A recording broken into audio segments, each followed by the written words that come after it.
ఆంధ్రప్రదేశ్ రాష్ట్రంలో మద్యం ప్రియులు హడలెత్తిపోతూ ఉన్నారు.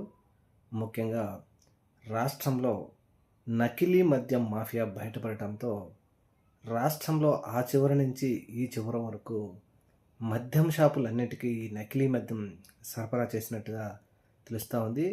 ముఖ్యంగా ఎన్ని కోట్ల రూపాయలు ఈ విధంగా ఆర్జించాలని ఈ నకిలీ మద్యాన్ని ఈ మాఫియాలాగా ఏర్పడి ముఖ్యంగా ఈరోజు విజయవాడలో కూడా బయటపడినట్టు తెలుస్తూ ఉంది.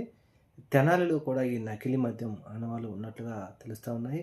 మరి రాష్ట్రంలో ఎన్ని షాపులకు ఈ నకిలీ మద్యం సరఫరా అయింది, లేకపోతే ఎంతమంది పేదవాళ్ళ జీవితాలను ఆడుకోవడానికి ఈ నకిలీ మద్యం మాఫియాను తయారు చేశారని చెప్పేసి పెద్ద ఎత్తున ఆంధ్రప్రదేశ్ రాష్ట్ర ప్రజలు దుమ్మెత్తిపోస్తూ ఉన్నారు.